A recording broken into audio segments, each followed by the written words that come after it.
नमस्कार मित्रांनो, या विशाल संसार सागरात प्रत्येक मनुष्य सुख शोधत फिरतो. कोणी धनात शोधतो, कोणी सत्तेत शोधतो, तर कोणी नात्यात समाधान शोधतो. पण खरे समाधान जे आहे ते केवळ भक्तीत, श्रद्धेत आणि धर्ममार्गावर चालण्यातच दडलेले असते. आणि अशाच भक्तीच्या मार्गावर नेणारी, पापांचा नाश करणारी, आयुष्य आनंदमय करणारी एक अद्भुत पवित्र कथा म्हणजे जया एकादशीची कथा आहे, जी ऐकली की मन शुद्ध होते, अंतःकरण पवित्र होते आणि जीवनात नवचैतन्य निर्माण होते. ही कथा केवळ उपवासाची नाही, तर संयमाची, श्रद्धेची, देवावर अखंड विश्वास ठेवण्याची आहे. आज आपण अशाच एका प्राचीन काळातील ऋषीमुनींच्या आश्रमांनी नटलेल्या, पवित्र नद्यांनी ओथंबलेल्या, देवदेवतांच्या कृपेने पावन झालेल्या भूमीवरील सत्यकथा ऐकणार आहोत, जिथे भक्तीने दगडही देव होतो आणि अश्रूंनी पापे धुवून निघतात. म्हणून मन शांत करा, हृदय उघडा आणि भक्तीने ही कथा ऐका.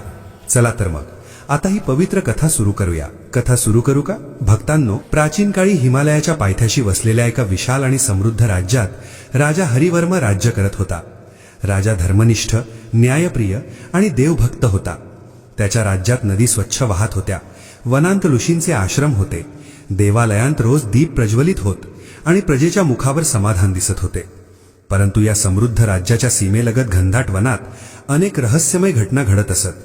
त्या वनात प्रवेश करणारा अनेकदा परत येत नसे. त्या वनात असुर प्रवृत्तीच्या शक्ती वावरत असल्याची कुजबूज प्रजेच्या कानावर पडत होती. परंतु राजा धर्ममार्गावर असल्याने त्याला भय नव्हते.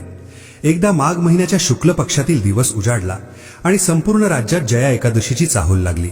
ऋषीमुनींनी उपवासाचे महत्त्व सांगायला सुरुवात केली. आश्रमात यज्ञाची तयारी झाली. नद्यांच्या तीरावर स्नानासाठी भक्त जमू लागले. त्या दिवशी उपवास केला तर पापांचा नाश होतो, भूत योनीतून मुक्ती मिळते आणि भगवान विष्णूंची कृपा प्राप्त होते, असे ऋषींनी सांगितले. राजानेही संकल्प केला की तो स्वतः आणि संपूर्ण राजपरिवार जया एकादशीचे व्रत श्रद्धेने पाळेल. राजाच्या महालात शंखनाद झाला, सुवर्ण दीपांनी मंदिर उजळले, वेद मंत्रांचा गजर झाला आणि भक्तीचे वातावरण निर्माण झाले. त्याच राज्यात एक तरुण गंधर्व राहत होता, ज्याचे नाव सुमेध होते. तो संगीतामध्ये प्रवीण होता, पण त्याचे मन चंचल होते. त्याला देवभक्तीपेक्षा इंद्रियसुख अधिक प्रिय होते. एकदा राजदरबारात नृत्य करताना त्याचे मन विषय वासनांनी भरले आणि त्याने नियम भंग केला. त्यामुळे त्याला गंधर्व लोकातून खाली पृथ्वीवर घनदाट वनात टाकण्यात आले. तेथे तो एका भयानक पिशाच्या योनीत अडकला. त्या वनात भटकताना त्याला भूक, तहान, वेदना आणि पश्चात्ताप यांचा सामना करावा लागत होता. अनेक वर्षे त्या योनीत दुःख भोगल्यानंतर एकदा जया एकादशीचा दिवस उजाडला. त्या दिवशी तो पिशाच्या भुकेने व्याकुळ होता, पण त्याला अन्न मिळाले नाही. तहान लागली, पण नदीजवळ असूनही तो पाणी पिऊ शकला नाही. संपूर्ण दिवस आणि रात्र उपाशीपोटी काढताना त्याच्या मनात अनाहूतपणे भगवान विष्णूंचे स्मरण झाले. त्याने नकळत उपवास केला. त्या उपवासाने त्याचे पाप वितळू लागले. त्या रात्री त्याला स्वप्नात दिव्य तेज दिसले. भगवान विष्णूंनी त्याला दर्शन दिले आणि सांगितले की जया एकादशीच्या उपवासामुळे तो पिशाच्या योनीतून मुक्त होणार आहे. सकाळ होताच त्या वनात प्रकाश पसरला.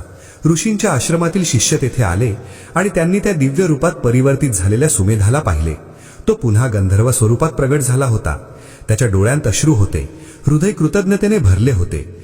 तो थेट राजाच्या मंदिरात गेला, भगवान विष्णूंच्या चरणी नतमस्तक झाला आणि जया एकादशीचे महात्म्य सर्वांना सांगू लागला. त्या दिवशी संपूर्ण राज्यात भक्तीची लाट उसळली. लोकांनी श्रद्धेने व्रत केले आणि त्यांच्या जीवनात सुखशांती नांदू लागली.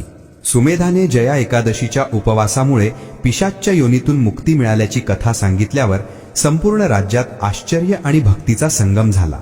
राजाच्या डोळ्यात समाधानाचे अश्रू आले. त्याने सुमेधाला जवळ घेतले आणि म्हणाला की धर्ममार्ग किती सूक्ष्म असतो हे आज समजले.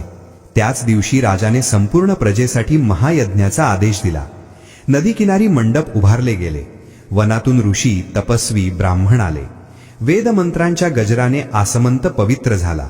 धूपदीपांचा सुगंध दरवळू लागला. जया एकादशीचे व्रत केवळ उपवास नसून आत्मशुद्धीचे साधन आहे, हे ऋषींनी कथांमधून सांगितले. त्याच राज्याच्या एका दूरच्या गावात चंद्रकेतू नावाचा एक गरीब शेतकरी राहत होता. त्याचे आयुष्य कष्टांनी भरलेले होते. बैल कमजोर, जमीन कोरडी, घर कौलारू आणि संसार दुःखाने व्यापलेला होता. पण त्याची पत्नी शीलवती अत्यंत श्रद्धाळू होती. ती रोज नदीवर स्नान करून देवपूजा करत असे. जया एकादशीचा दिवस जवळ येताच तिने नवऱ्याला उपवास करण्याची विनंती केली. पण चंद्रकेतू म्हणाला की पोटभर अन्नच मिळत नाही तर उपवास कसा करायचा. तरीही पत्नीच्या आग्रहाखातर त्याने संकल्प केला. त्या दिवशी त्यांना अन्न मिळाले नाही, त्यामुळे उपवास आपोआपच घडला. रात्री दोघेही भग्न देवालयात जाऊन दीप लावून बसले. शीलवतीने विष्णू नामस्मरण सुरू केले. तिच्या स्वरात भक्ती होती, अश्रू होते. तिच्या अंतःकरणातील श्रद्धेने वातावरण पवित्र झाले. त्याच रात्री त्या देवालयात दिव्य प्रकाश पसरला. देवदूतांचे स्वर ऐकू आले. चंद्रकेतू भयभीत झाला, पण शीलवती शांत होती. तिच्या श्रद्धेने देव प्रसन्न झाले होते. सकाळी उठल्यावर त्यांच्या शेतात पाणी भरलेले होते. जमीन सुपीक झाली होती. बैलांना बळ आले होते. काही दिवसांतच त्यांचे जीवन बदलू लागले. या घटनेची वार्ता राज्यभर पसरली. लोक जया एकादशीचे महत्त्व अधिक श्रद्धेने पाळू लागले. दरम्यान राजाच्या सीमेलगत असलेल्या त्या घनदाट वनात अजूनही काही असुर प्रवृत्तीच्या शक्ती वावरत होत्या. त्या शक्तींना भक्तीचा वाढता प्रभाव सहन होत नव्हता. त्यांनी आश्रमांवर संकट आणण्याचा कट रचला. एके रात्री ऋषींच्या आश्रमावर भयावह अंधार पसरला. पशुपक्षी घाबरून ओरडू लागले. ऋषींनी ध्यानस्थ होऊन विष्णूचे स्मरण केले. त्याच क्षणी आकाशातून दिव्य तेज उतरले. जया एकादशीच्या व्रताचे तेज त्या असुर शक्तींना जाळू लागले. त्यांना वन सोडून पळावे लागले. सकाळी आश्रमात शांती पसरली. ऋषींनी शिष्यांना सांगितले की भक्ती आणि व्रत यांची शक्ती तलवारीपेक्षा मोठी असते. राजाला ही घटना कळताच त्याने वनातील आश्रमांना संरक्षण देण्याची व्यवस्था केली. त्या काळात राजाची कन्या पद्मावती विवाहयोग्य झाली होती. अनेक राजे विवाहासाठी आले, पण राजाने धर्मनिष्ठ आणि विष्णुभक्त राजालाच पसंती दिली. विवाह माघ शुक्ल द्वादशीला ठरला, जया एकादशीच्या दुसऱ्या दिवशी. त्यामुळे विवाहपूर्वी सर्वांनी उपवास केला. त्या विवाह सोहळ्यात देवदेवतांची कृपा स्पष्ट दिसत होती. नद्यांचे पाणी शांत होते. आकाश स्वच्छ होते. मंगलवाद्य निनादत होती. त्या दिवशी अनेकांनी संकल्प केला की आयुष्यभर जया एकादशीचे व्रत सोडणार नाहीत. सुमेध गंधर्वाने आपल्या संगीताने विष्णूची स्तुती गायली. त्याच्या स्वरात पश्चात्ताप आणि कृतज्ञता होती. ऋषी म्हणाले की जया एकादशी केवळ पापांचा नाश करत नाही, तर जीवनाला योग्य दिशा देते. जो मन, वाणी आणि कर्माने शुद्ध राहतो त्यांना देव कधीही दूर ठेवत नाही. या सर्व घटनांनी राज्यात धर्माचा पाया अधिक मजबूत झाला. प्रजेच्या मनात श्रद्धा रुजली आणि प्रत्येक जया एकादशी हा दिवस राज्यासाठी उत्सवाचा झाला. राज्यात जया एकादशीचा महिमा वाढत असतानाच काळाच्या ओघात एक वेगळीच परीक्षा समोर उभी राहिली. धर्म फोफावू लागला की अधर्म डोकेवर काढतोच. त्या घनदाट वनाच्या पलीकडे कालनेमी नावाचा एक अत्यंत क्रूर असुर आपली शक्ती वाढवत होता. तो तपश्चर्येने वरदान मिळवलेला, मायावी आणि धर्माचा कट्टर शत्रू होता. त्याला कळले की जया एकादशीमुळे लोक विष्णुभक्त होत आहेत, पापांपासून मुक्त होत आहेत. त्यामुळे त्याची सत्ता कमी होणार होती. त्याने आपल्या मायावी शक्तीने अनेक साधूंना भ्रमात पाडण्याचा प्रयत्न केला. काही ठिकाणी उपवास मोडण्याचे षडयंत्र रचले. लोकांच्या मनात भीती निर्माण केली. एके दिवशी माघ शुक्ल एकादशीच्या पूर्वसंध्येला त्याने भयंकर वादळ निर्माण केले. नद्या खवळल्या. वनांत अंधार पसरला. लोक भयभीत झाले. काही जणांनी उपवासाचा संकल्प सोडायचा विचार केला. पण त्यावेळी वृद्ध ऋषी वेदव्यासांचे शिष्य महामुनी भार्गव आश्रमातून बाहेर आले.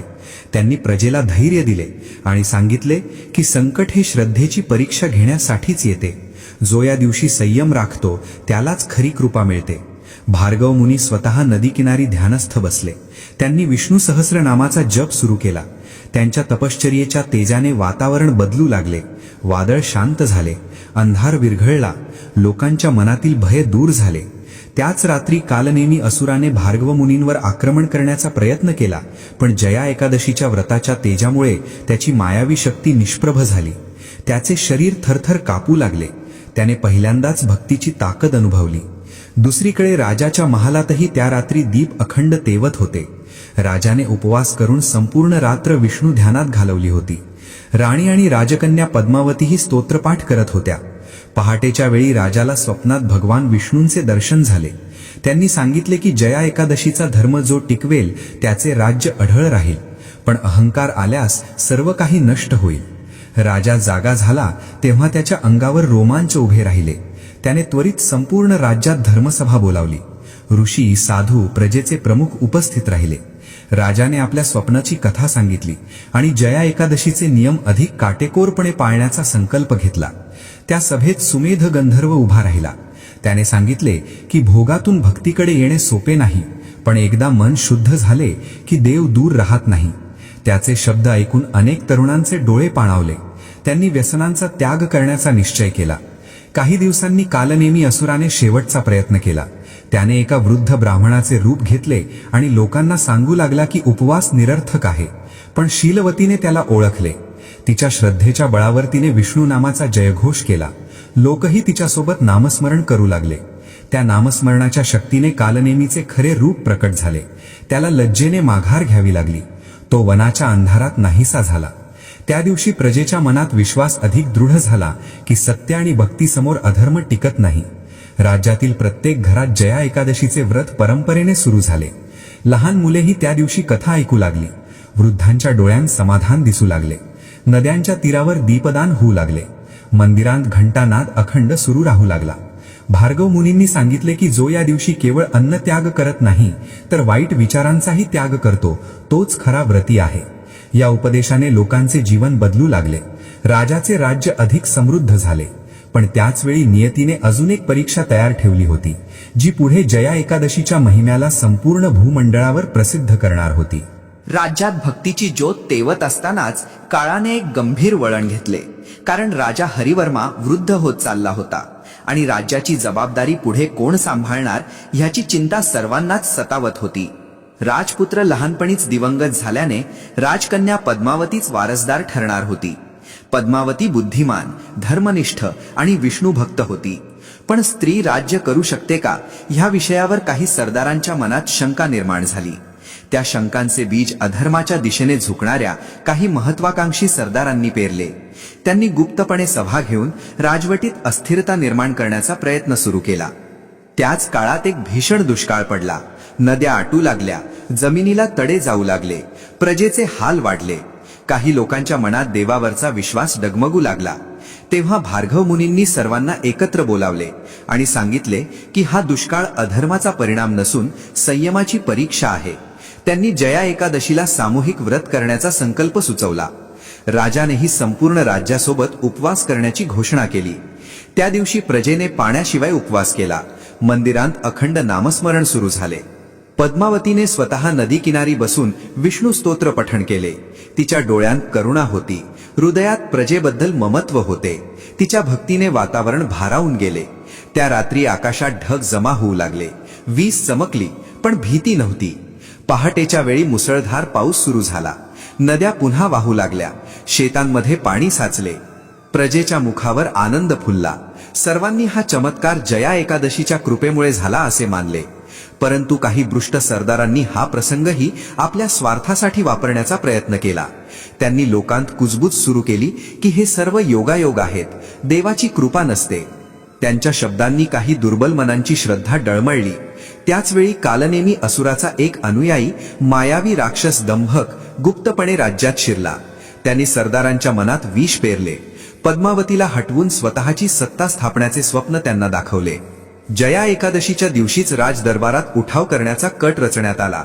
पण नियतीने वेगळेच ठरवले होते. त्या दिवशी पद्मावतीने कठोर उपवास केला होता. ती रात्रभर जागरण करत होती. तिला ध्यानात एक दिव्य संकेत मिळाला. तिने भार्गव मुनींना बोलावले. मुनींनी ध्यान लावून संपूर्ण कट ओळखला. त्यांनी राजाला सावध केले. सकाळ होताच दरबारात सभा भरली. राजाने सर्व सरदारांना समोर बोलावले. सत्य समोर येताच दुष्ट सरदारांचे चेहरे फिके पडले. दंभकाचे मायावी रूप उघड झाले. जया एकादशीच्या व्रताच्या तेजाने त्याची शक्ती नष्ट झाली. तो राखेत परिवर्तित झाला. राजाने त्या दुष्ट सरदारांना शिक्षा दिली. पण त्याच वेळी प्रजेला क्षमा, संयम आणि धर्म ह्यांचे महत्त्व समजावले. पद्मावतीने आपल्या वडिलांच्या पायावर डोके ठेवून सांगितले की राज्य हे सत्ता नाही तर सेवा आहे. तिचे शब्द ऐकून सर्वांनी तिला भावी राणी म्हणून स्वीकारले. त्या दिवसानंतर पद्मावतीच्या नावाने आश्रम, मंदिरे आणि जलकुंड उभारले गेले. जया एकादशीचा दिवस केवळ उपवासाचा नव्हे तर सत्याचा, न्यायाचा आणि निस्वार्थ सेवेचा दिवस म्हणून ओळखला जाऊ लागला. सुमेध गंधर्वाने आपल्या गीतांतून ही कथा दूर दूरपर्यंत पोहोचवली. वनांतील ऋषी, पर्वतांवरील तपस्वी आणि नद्यांच्या तीरावरील भक्त सगळे जया एकादशीच्या महिम्याने एकत्र बांधले गेले आणि त्या दिवसापासून राज्यात धर्माचा प्रकाश अधिक तेजस्वी झाला. पद्मावतीला भावी राणी म्हणून स्वीकारल्यानंतरही काळ थांबत नाही हे सर्वांना माहीत होते. राजा हरिवर्माची प्रकृती हळूहळू खालावत चालली होती. त्याचे शरीर थकले होते, पण मन अजूनही धर्मचिंतनात रमलेले होते. तो रोज सकाळी नदीकिनारी जाऊन स्नान करत असे. विष्णूच्या मूर्तीसमोर बसून दीर्घ काळ ध्यान लावत असे. एका सकाळी जया एकादशीच्या आधीच्या दिवशी त्याने पद्मावतीला जवळ बोलावले. तिच्या डोक्यावर हात ठेवून सांगितले की राज्य, प्रजा आणि धर्म यांची सेवा हीच खरी राजभूषणे आहेत. सत्तेचा मोह टाळ आणि सदैव सत्याच्या बाजूने उभी राहा.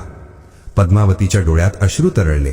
तिने वडिलांच्या चरणी वाकून जया एकादशीचे व्रत आयुष्यभर पाळण्याचा संकल्प केला.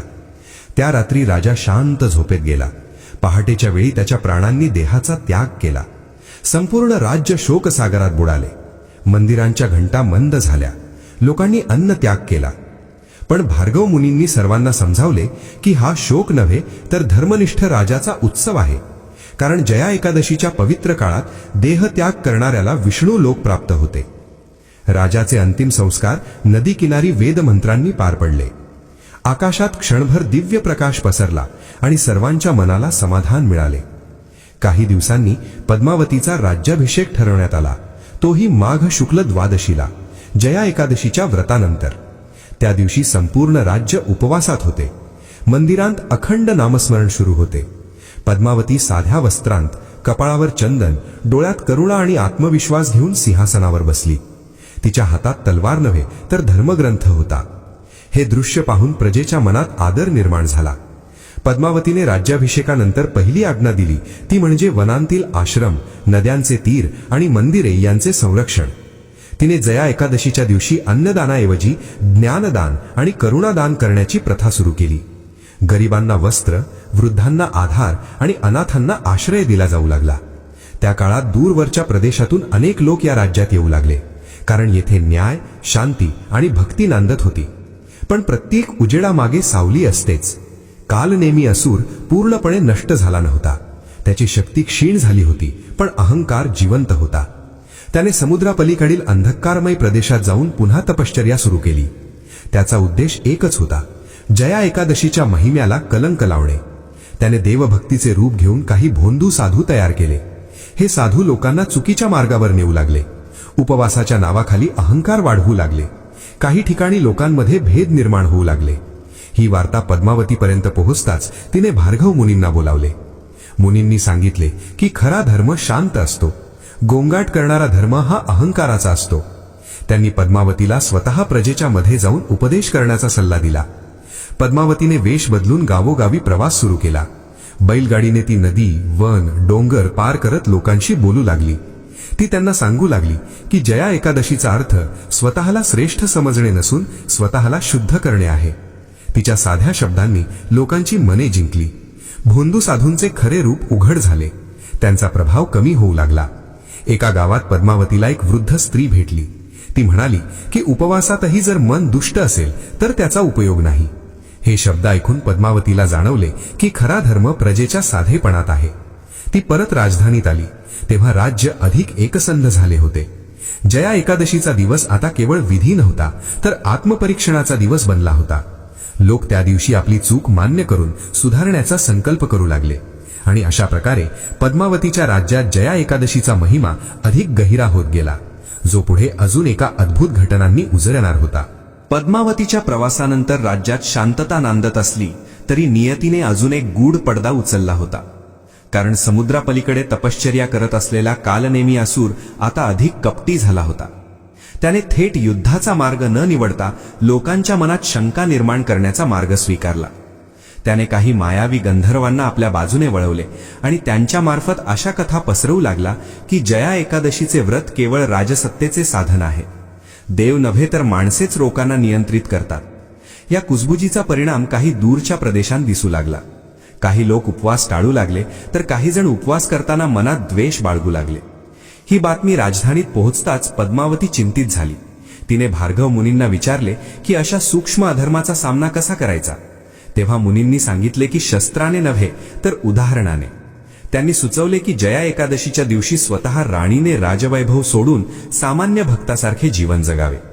पद्मावतीने हा सल्ला स्वीकारला. माघ शुक्ल एकादशीच्या दिवशी तिने राजवस्त्रे न घालता साधे वस्त्र परिधान केले. कोणालाही न सांगता ती पहाटेच नदीकाठी गेली. तेथे तिने इतर स्त्रियांसोबत स्नान केले, देवपूजा केली आणि दिवसभर मौन पाळले. तिच्या वागण्यात कुठलाही अभिमान नव्हता. ती संध्याकाळी एका लहानशा आश्रमात पोहोचली. त्या आश्रमात एक तरुण ऋषी राहत होता. त्याचे नाव आत्मदेव होते. तो अत्यंत तपस्वी होता, पण लोकांपासून दूर राहत असे. पद्मावतीने त्याच्याशी साध्या भक्तासारखा संवाद साधला. आत्मदेवाने सांगितले की देवाला उपवासापेक्षा शुद्ध अंतःकरण प्रिय आहे. पद्मावतीने मनोमन समाधान अनुभवले. त्याचवेळी कालनेमीच्या मायावी गंधर्वांनी त्या आश्रमाभोवती भ्रम निर्माण केला. अंधार, भीती आणि संशय पसरवण्याचा प्रयत्न केला.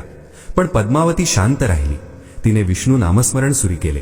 तिच्या आवाजात भीती नव्हती तर विश्वास होता. त्या नामस्मरणाच्या तरंगांनी मायावी भ्रम तुटू लागला. गंधर्वांचे खरे रूप उघड झाले आणि ते लज्जेने पळून गेले. आत्मदेव ऋषीला त्या क्षणी पद्मावतीची खरी ओळख कळली. तो तिच्या चरणी नतमस्तक झाला. पण पद्मावतीने त्याला थांबवले आणि म्हणाली की भक्तीसमोर राजा आणि प्रजा समान असतात. सकाळ होताच ही घटना आसपासच्या गावांत पसरली. लोकांना समजले की राणी स्वतः जया एकादशीचे व्रत कसे पाळते. त्यांच्यातील शंका विरघळू लागल्या. राजधानीत परतल्यावर पद्मावतीने कोणतीही घोषणा केली नाही, पण तिच्या कृतीची चर्चा सर्वत्र झाली. त्या वर्षी जया एकादशीच्या दिवशी लोकांनी केवळ अन्नत्यागच नव्हे तर अहंकार, द्वेष आणि असत्याचाही त्याग केला. कालनेमीला हे कळताच त्याचा संताप वाढला. त्याने ठरवले की पुढील जया एकादशीला तो स्वतः प्रगट होऊन भक्तीची परीक्षा घेईल. पण त्याला हे माहीत नव्हते की प्रत्येक परीक्षा भक्तीला अधिक मजबूतच करते. भार्गव मुनींनी ध्यानात पाहिले की पुढील काळात मोठे संकट येणार आहे. त्यांनी पद्मावतीला सावध केले आणि सांगितले की संकट टाळण्यासाठी नव्हे तर स्वीकारण्यासाठी तयार रहा. पद्मावतीने संपूर्ण राज्यात धर्मशिक्षण वाढवण्याचे आदेश दिले. मुलांना कथा, तरुणांना संयम आणि वृद्धांना आधार देण्याची परंपरा अधिक दृढ केली. सुमेध गंधर्वाने आपल्या संगीताने लोकांच्या मनात भक्तीची ज्योत जागी ठेवली. नद्यांच्या तीरावर रात्री जागरण होऊ लागले. वनांतील आश्रमांत दीप अखंड तेवत राहिले. या सर्वांमुळे राज्य एक अदृश्य कवचाने संरक्षित झाले आणि जया एकादशीचा पुढील दिवस एका महाभाराच्या शांत पण निर्णायक युद्धासारखा जवळ येऊ लागला. पुढील जया एकादशी जवळ येत असताना संपूर्ण राज्यात एक विलक्षण शांतता पसरली होती. जणू निसर्गही येणाऱ्या परीक्षेची चाहूल घेत होता. आकाश स्वच्छ होते, पण हवेत गूढ चाण जाणवत होता. पद्मावती दररोज पहाटे उठून नदीकाठी ध्यान करत होती. तिच्या मनात भय नव्हते तर कर्तव्याची जाणीव होती. भार्गव मुनींनीही तपश्चर्या वाढवली होती. आश्रमात येणाऱ्या प्रत्येकाला ते सांगत होते की येणारा काळ भक्तीची कसोटी पाहणार आहे. राजधानीतील लोकांनी त्यावर्षी जया एकादशीचे व्रत अधिक कठोरपणे पाळण्याचा निश्चय केला. काहींनी पाण्याचाही त्याग केला तर काहींनी मौन स्वीकारले. त्या दिवशी पहाटेपासूनच मंदिरात घंटानाद सुरू झाला. दीपांच्या रांगांनी रस्ते उजळले. स्त्रिया तुळशीपुढे प्रार्थना करत होत्या. पुरुष नदीत स्नान करून नामस्मरण करत होते. लहान मुलेही शांतपणे कथा ऐकत बसली होती. अशा भक्तिमय वातावरणात दुपारच्या सुमारास आकाश अचानक काळवंडले. सूर्य झाकोळला गेला. वारा वेगाने वाहू लागला. वनातील वृक्ष कर्कचून आवाज करू लागले. लोकांनी हे अपशकुन मानले नाही तर अधिक जोराने विष्णू नाम घेतले. त्याच वेळी कालनेमी असुर प्रचंड मायावी रूप धारण करून आकाशातून प्रगट झाला. त्याचे डोळे ज्वालांसारखे होते. त्याच्या गर्जना संपूर्ण राज्यात घुमली. तो ओरडून म्हणाला की आज तो पाहणार आहे कोणाची भक्ती खरी आहे आणि कोणाची खोटी. काही क्षण लोकांच्या मनात भीतीची लाट उठली, पण पद्मावती महालाच्या गच्चीवर उभी राहिली. तिने दोन्ही हात जोडून विष्णूचे स्मरण केले. तिचा आवाज शांत पण ठाम होता. तिने प्रजेला सांगितले की भीती हीच अधर्माची पहिली पायरी असते. जर मन स्थिर असेल तर कोणतीही मायावी शक्ती आपल्याला स्पर्श करू शकत नाही. तिचे शब्द ऐकताच लोक शांत झाले.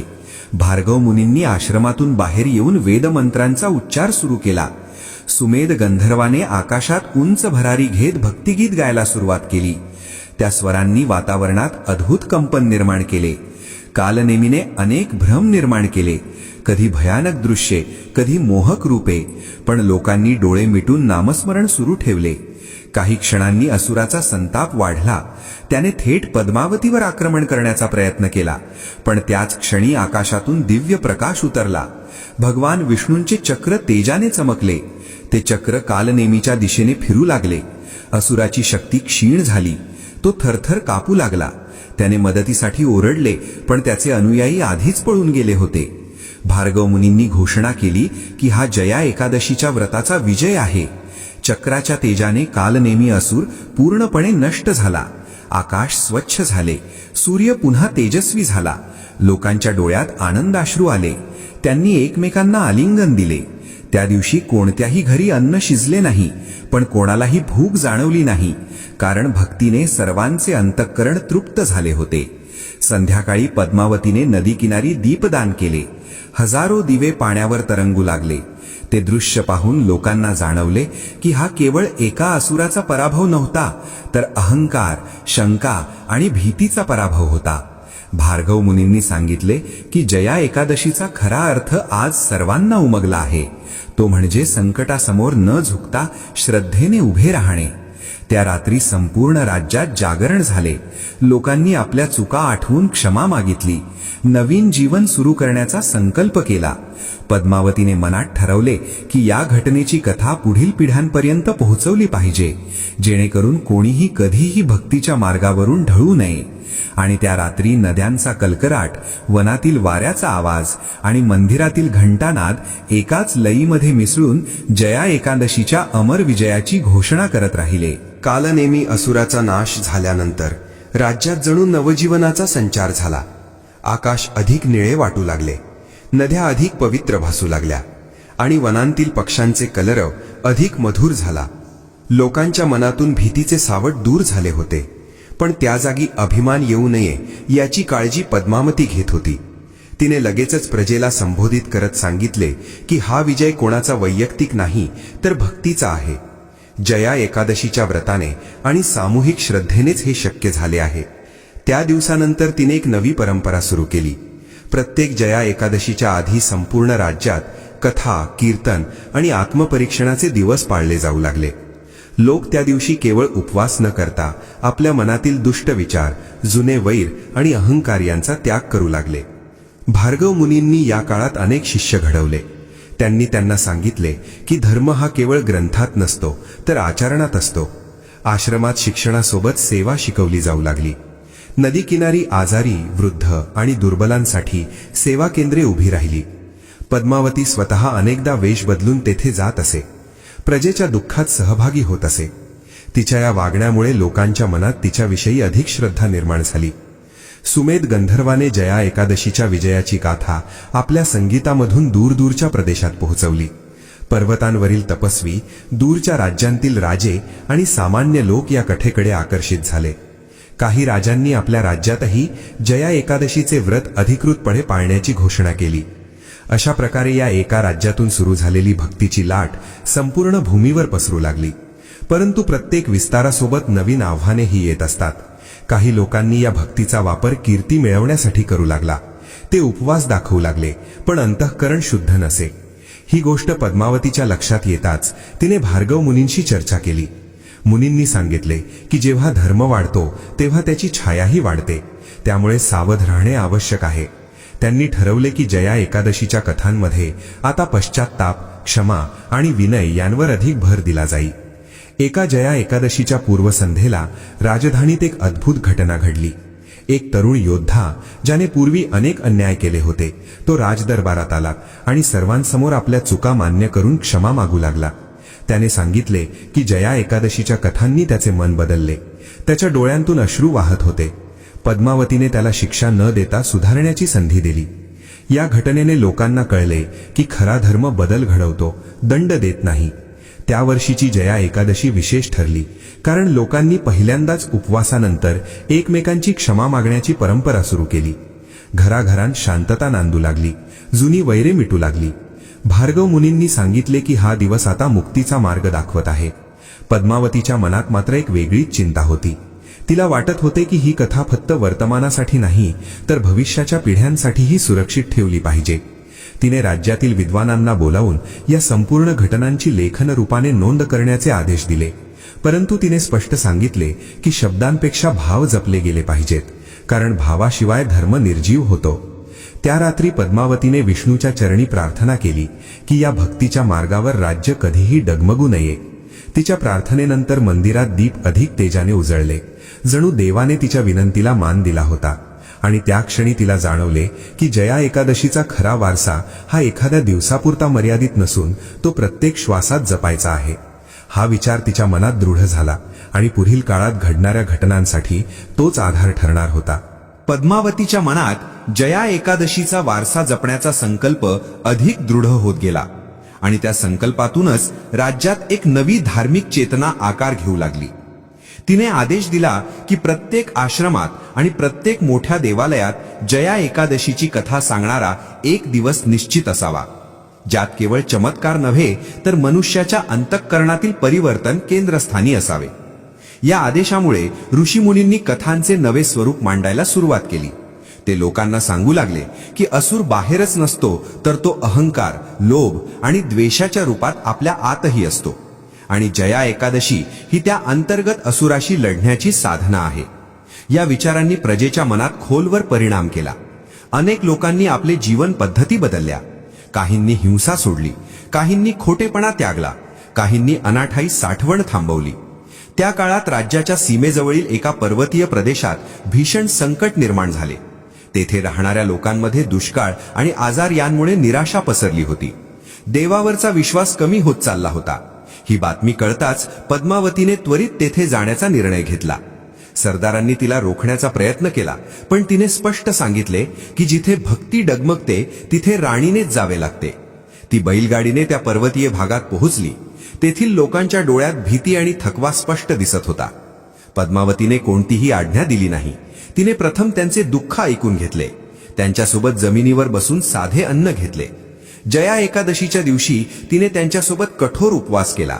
त्या उपवासात तिने केवळ अन्नत्याग नव्हे तर राजवैभवाचाही त्याग केला. त्या रात्री तिने लोकांना सांगितले की संकट हे देवापासून दूर जाण्याचे कारण नसून अधिक जवळ जाण्याचे निमित्त असते. तिच्या शब्दांत बनावट दिलासा नव्हता, तर अनुभूती होती.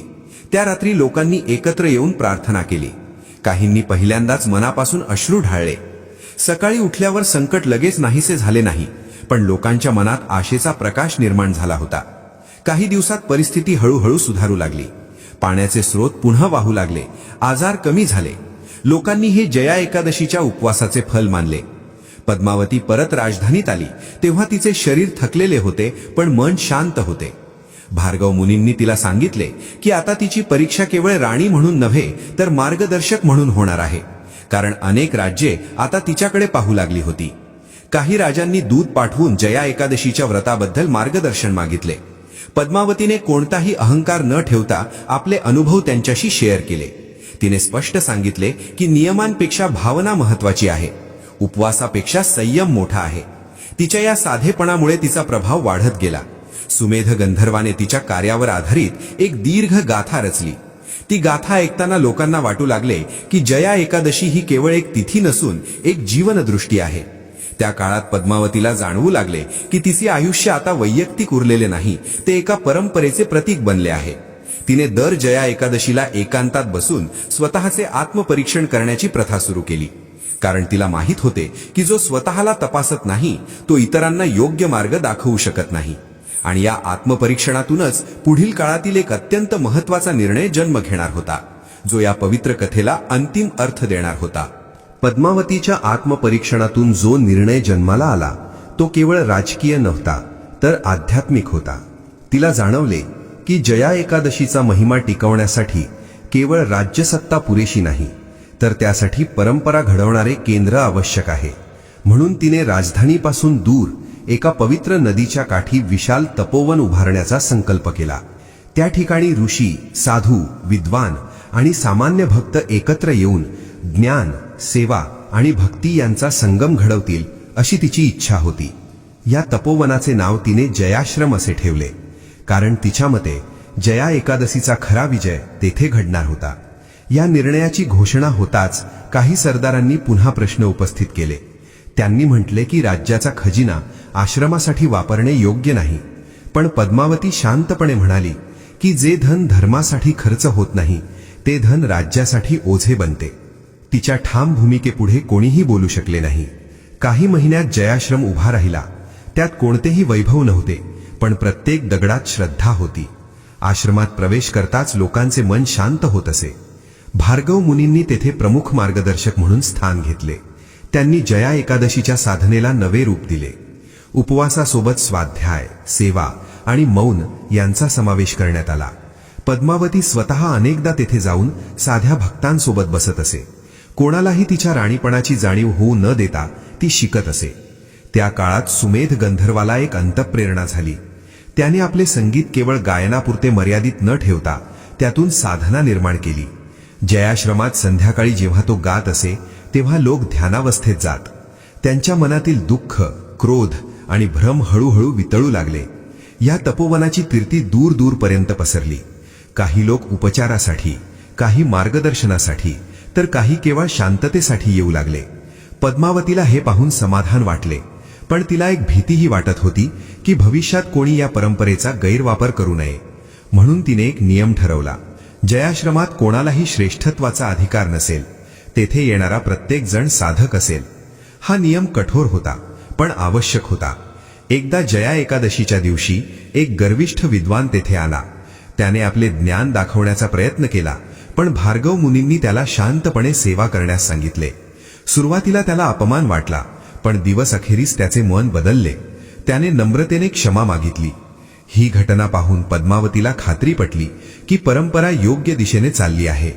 त्या वर्षीची जया एकादशी जयाश्रमात अत्यंत शांततेत साजरी झाली. कोणताही मोठा उत्सव नव्हता, पण अंतःकरणातील बदल स्पष्ट जाणवत होता. लोकांनी त्या दिवशी स्वतःशी प्रामाणिक राहण्याचा संकल्प केला. काहींनी आयुष्यभराचे अपराध कबूल केले, काहींनी शत्रूंशी समेट केला. पद्मावती त्या दिवशी नदीकाठी एकटी बसली होती. तिने मागे वळून पाहिले तेव्हा तिला जाणवले की तिचे आयुष्य एका उद्देशासाठी वापरले गेले आहे. तिच्या डोळ्यांत समाधानाचे अश्रू आले. त्या रात्री तिला स्वप्नात भगवान विष्णूंचे दर्शन झाले.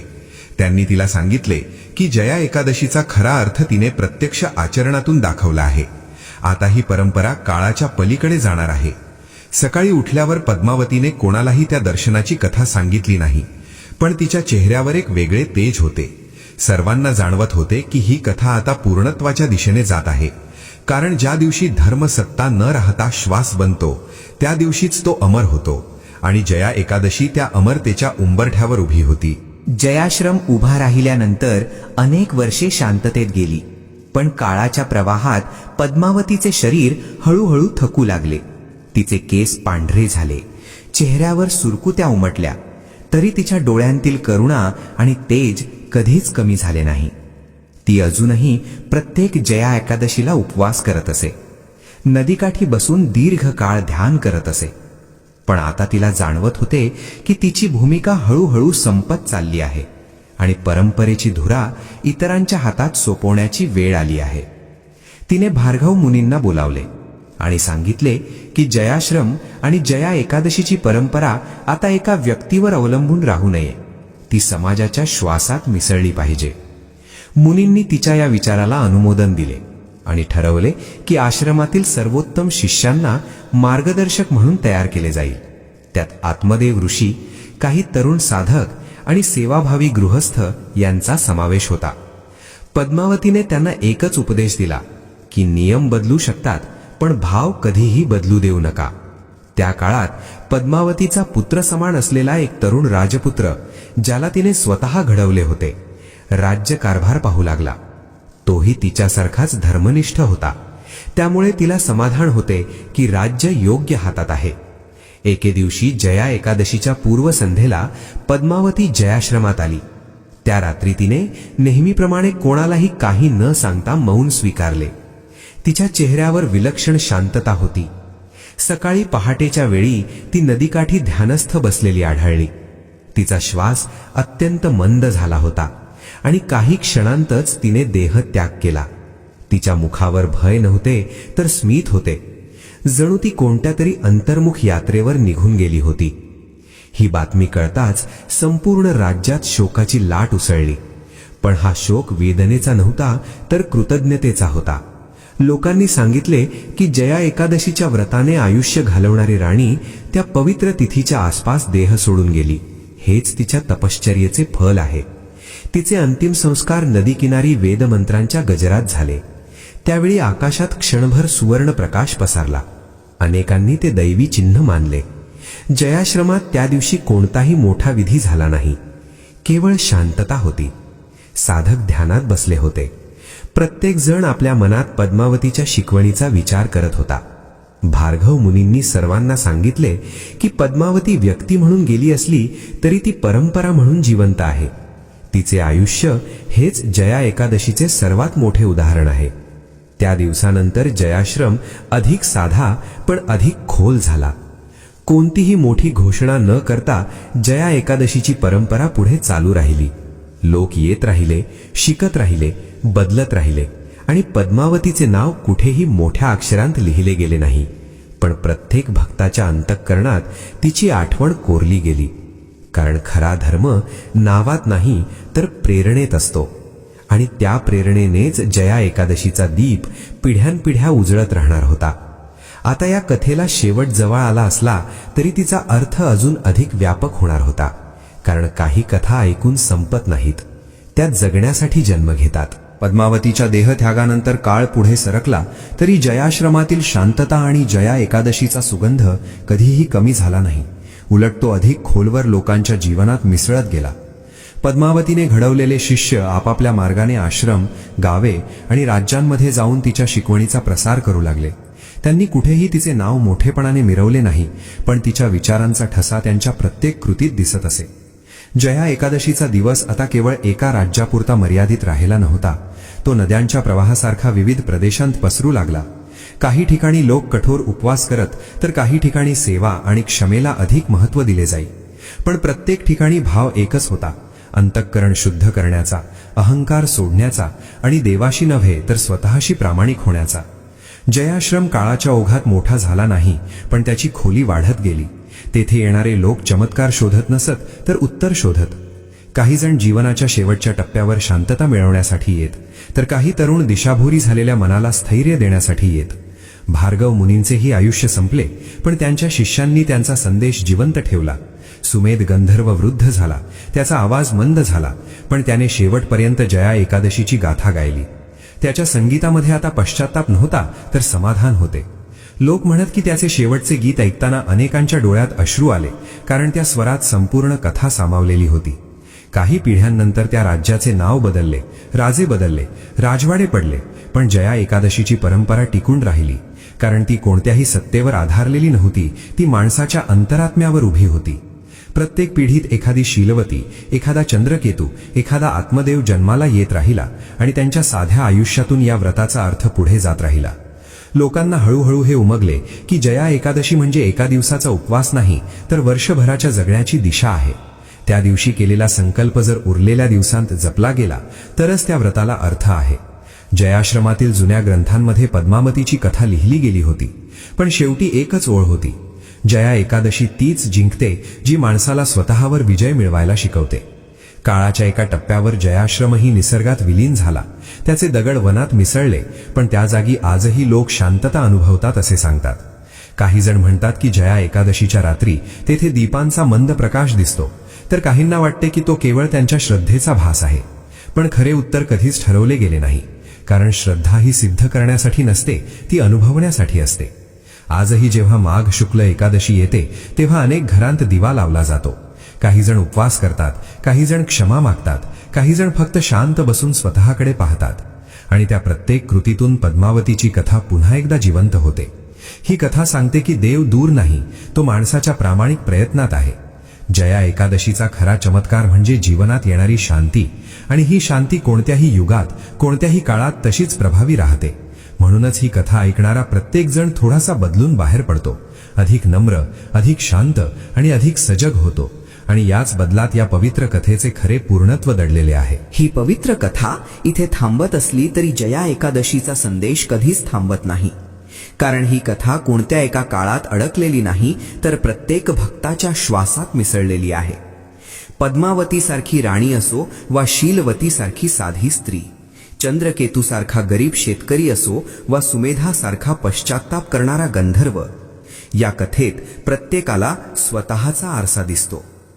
जया एकादशी शिकवते की देवाला फसवता येत नाही, पण तो क्षमा करतो. उपवासाने पोट रिकामे होते, पण भक्तीने मन भरते. आणि जेव्हा मन शुद्ध होते तेव्हा आयुष्य आपोआप आनंदमय होते. म्हणूनच ऋषी म्हणाले की ही तिथी पाप जाळते, नाही तर माणसाला उजळवते.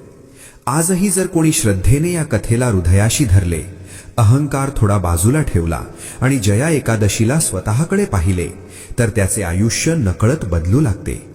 हीच या कथेची खरी समाप्ती आहे. कारण ज्या कथेतून माणूस थोडा तरी चांगला होतो, ती कथा कधीच संपत नाही. कथा आवडली तर लाईक करा आणि भक्तिभावाने कमेंट करा.